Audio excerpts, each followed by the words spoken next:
Focus. Ideate. Innovate. Enable.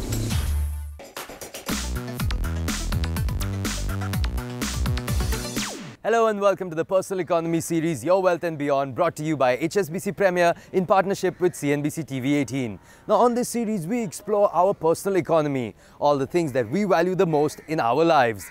Earlier on the series, we explored career and home, and on this episode today, we're exploring the concept of passion and the role it plays in driving our lives. I learned to choose to put myself in an environment that I really enjoy. I guess in some sense a bunch of small lifestyle changes that drove me to start to become fitter myself. After working in the world of finance, Purnendu Nath's passion for health and fitness led him to transform himself into a life coach. I started to work in finance research, technology related to finance, and increasingly I'm spending time doing things in the wellness space and using technology or applying the same methods I might in finance to be able to do things in spaces which are in some sense connected with what I'm doing now.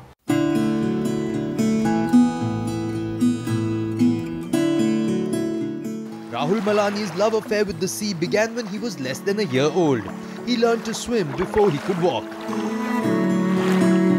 My parents have always been into the ocean and spending time in the water, so I guess it's because of them that I love the ocean so much. So when I was growing up, they always brought me to the beach. In fact, to this very beach right here. I spent my childhood learning how to swim, and then when I got older, they taught me how to sail, surf, windsurf, and then of course, continue to do all these water sports that I do now.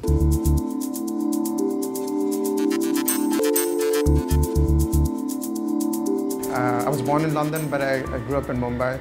And then I spent the first 20 years of my adult life in England.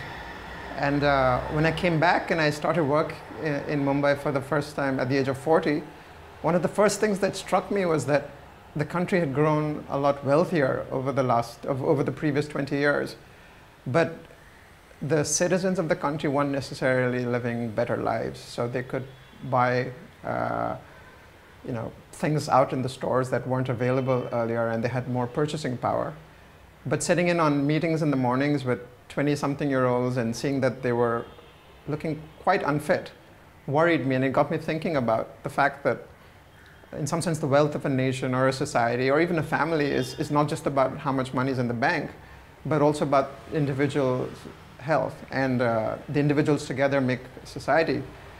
And so I said, if I need to change this, the first thing I have to do is be an example myself. So when I was going to university, I pretty much decided to go to the school that was closest to the ocean and had the best conditions for all the water sports that I enjoyed. I ended up going to the University of San Diego, and I pretty much spent the first 2 years surfing and kite surfing, and not a lot of time in the class, unfortunately. I studied philosophy and art. Philosophy appealed to me because it's all about understanding the meaning of life, and I thought it might be important to understand the meaning of life before I sort of moved through life.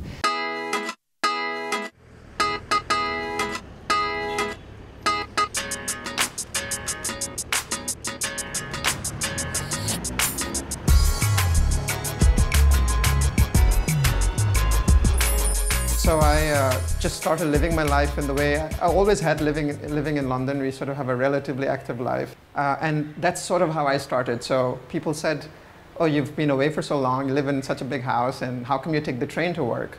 And my simple response was, actually, the train is quite efficient. I know when I'll get to work and when I'll get back home. And just doing that journey itself is a lot of exercise, climbing stairs at the station or just walking to the office and things like that. And from there on started, a chain reaction. I started cycling in the city like I did as a child. I took up running at a relatively late age. I was almost 40, and more for general recreation and exercise. But through that, I began to realize that I myself was able to add more value to my life in the sense that I had more energy at the end of each day. So I could achieve a lot more and not just be constantly working and then coming home tired and going to sleep. So I started speaking to audiences first within the company I worked at, and then a lot of other corporates at local clubs in the city, about how you can live a more productive life, one with greater sense of motivation and fulfillment, and how you can actually reach a fairly high level of physical fitness and in some sense using physical fitness to live a better life. What was hard is learning how to balance my sort of educational career along with my passions and my interest, which was surfing. Which is why in my third year I actually left college and I moved to Maui, to Hawaii, which is sort of the birthplace of surfing and kite surfing. It's the mecca of these water sports in the world. When I went there, I focused all my energy on learning to surf and teaching kite surfing, working in the industry, and just learning about the lifestyle that the Hawaiian people live, the waterman lifestyle. When I quit my last full-time job, I spent a lot of time helping small businesses, friends, organizations, individuals in the things that they did. And somewhere along the line, I was approached by someone, she was a friend of mine, and she said, "Can you help me train for this?" And I said, "Sure, you're a friend, I'll do it." And she said, "No, I want to pay you a professional fee." And so my first thoughts were, do I really want to do this for money? Because so far I'd been doing it pro bono, just to help make society better. And then it struck me that a couple of things happened. Firstly, when you give people advice for free, they don't value it as much. And of course, there are only so many hours in the day, so it's nice to have a source of income that is linked to your hobbies. And that's kind of how I got started. It's intrinsic, the ability to dream. And a lot of people today have that freedom, which probably we didn't see about 15, 20 years back. There are lots of opportunities to pursue that dream. Again, we didn't see that long back. So if you're an entrepreneur, when I started my career, to become an entrepreneur was practically impossible. But today there are opportunities there. Earlier we used to look at a family and work. And passion was more a hobby, and it was got taken as a hobby. Over time, people have realized that if you develop this hobby, which actually was a passion, into something much more than that, it actually provides a value to you intrinsically, and eventually you can actually make it out into a profession as well. So it's not just intangible. I'd like to say it's intangible, and you can also make it tangible. Time for a short break. On the other side, we continue to explore how we can make our passion our work. Stay tuned.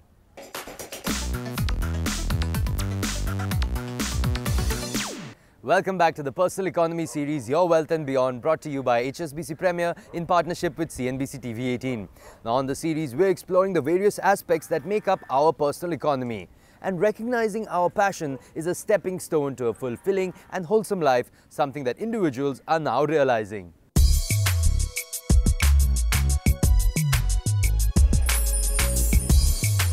so what you want to do is you definitely want to go lower down and get your nose to that plank.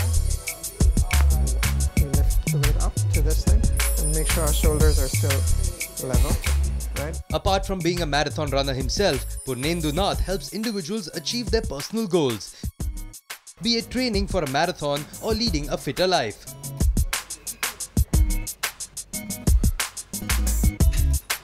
Then I got professional certification from the American College of Sports Medicine, and from there on led a whole bunch of other similar assignments. So I do talks at companies. Sometimes there are people who want to train for a marathon, and I kind of guide them there through their company. And then there are individuals who want to get fitter.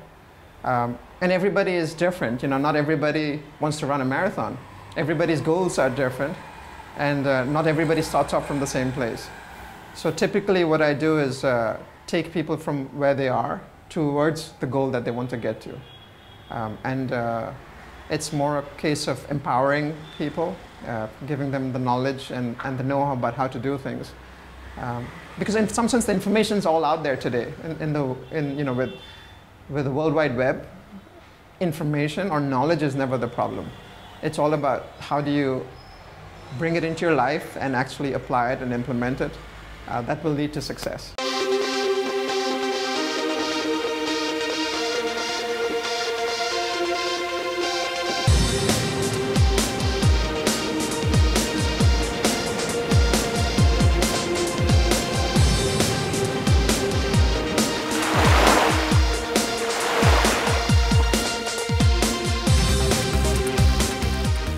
Rahul Malane returned to India and set up the Vayu project with his partner Jill Ferguson. Vayu includes a surfing school, accommodation facilities, a cafe, and an art centre. It is also considered as India's first comprehensive water sports retail outlet. I think the primary reason why I moved back is because what I found was that through my experience, because I spent so much time in nature, in the ocean, surfing and doing all these activities, I started to develop a very strong environmental ethic because I had such a close relationship with the ocean. It's really simple, actually. If you spend a lot of time in the water, you just don't want the water to be dirty. You don't want it to be polluted. It's not a very complicated situation. So I thought that by sharing this lifestyle, the waterman lifestyle, with other people in India, there was an opportunity to, I guess, spread environmental awareness in a fun and more exciting way. A really important thing about surfing is timing and balance. So timing is about where you are in position to the wave and paddling really hard so you can catch the momentum of the wave and harness that power and stand up. And then as a beginner too, you're going to be going for the whitewash, for the already broken waves, so that you can just get comfortable with the stability and the balance and all of that. The thing about this beach is that it's a beach break, right? So the wave is formed by the shape of the floor, by the way that the sand underneath the water goes gently out. So it's actually a perfect beach for learning on.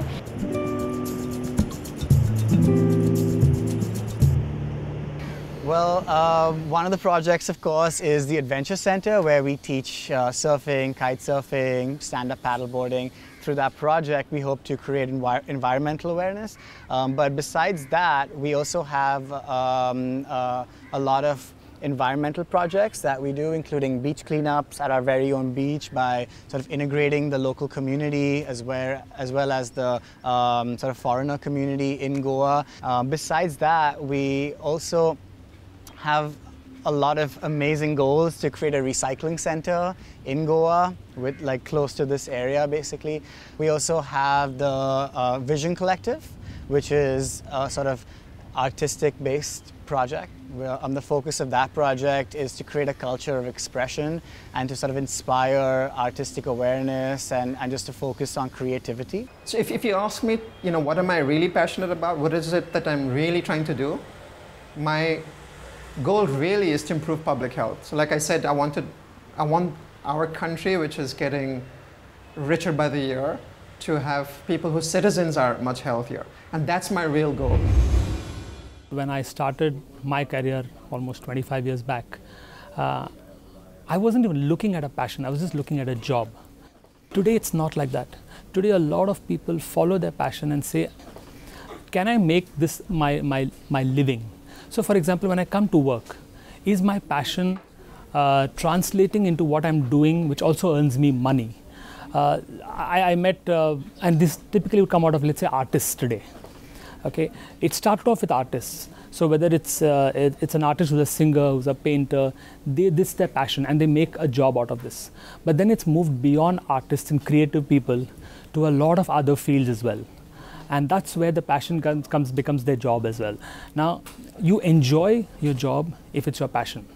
Otherwise, what you'll end up doing is you'll do a 9 to 5. You'll probably do a good job of it. You won't enjoy it day after day. On that note, it's time for a short break, but when we return, lessons from the world of sport. Don't go away, we'll be right back.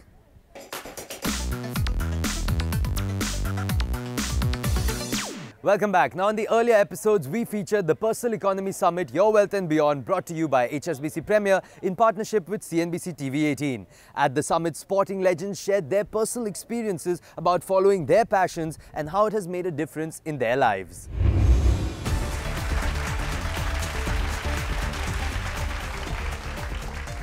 Everybody has a passion. My topic is my passion. And my passion was just to play.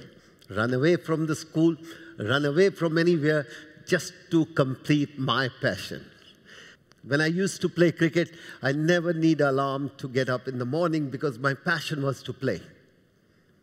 If I have to get up 6 in the morning, I never need an alarm.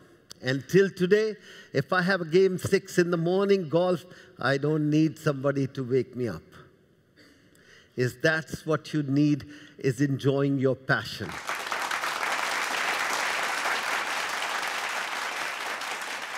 As a rugby player, I wasn't allowed to play because I had epilepsy.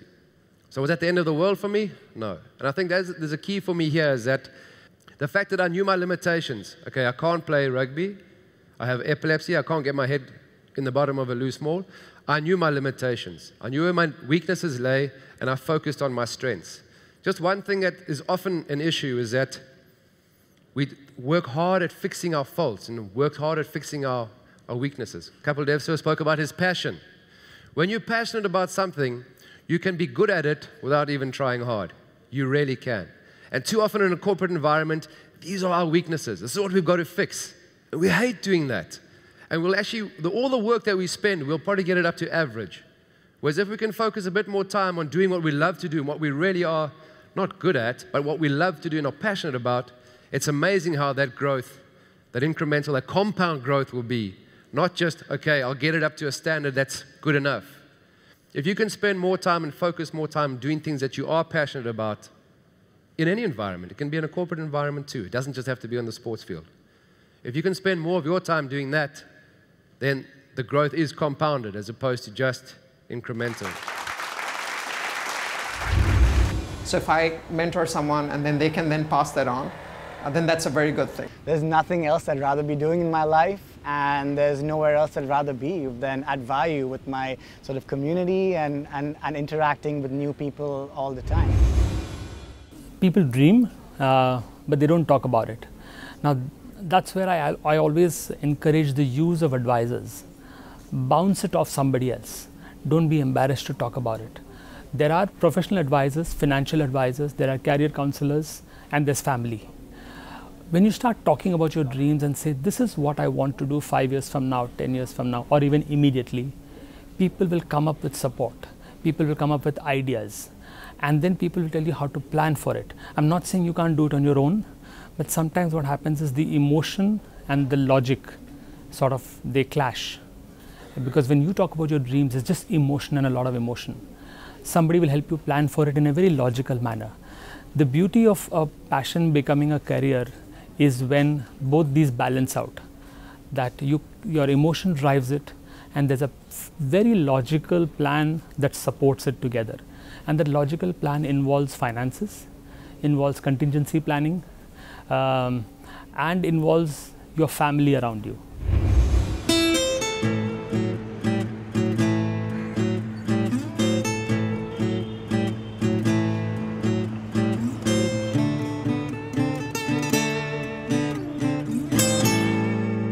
So I hope that over time that my engagement with society through all of these different methods that I spoke about increases, and that I continue to do the things that have always interested me, problem solving in finance or technology or the combination of them, and that I hope to find or continue to find this interesting balance where I'm able to live the lifestyle that I want. So I sort of chase a lifestyle rather than money, and I feel money just comes if you're good at what you do or you're passionate about it, because there's always a need for there's always opportunities to fulfill certain needs, and there will be rewards from that. When I was a young kid, I was quite a lazy person, and I had a really hard time sort of being very productive in school, in class, But the moment I chose to focus my energy and to focus my career on the things that I love, I found that it became very easy for me to be highly constructive and for me to sort of leave that lazy part of my personality behind. So it's this passion and love for all these activities and for this lifestyle that really keeps me going and allows me to wake up at 6 o'clock in the morning and go back home at 11 o'clock at night,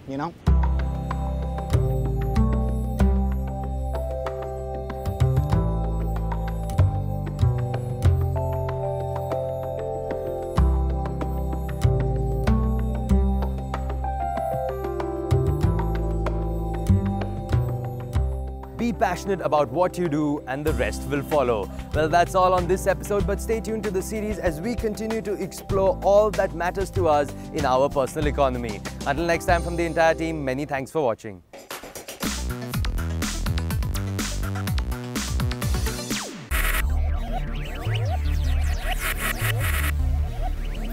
Focus. Ideate. Innovate. Enable.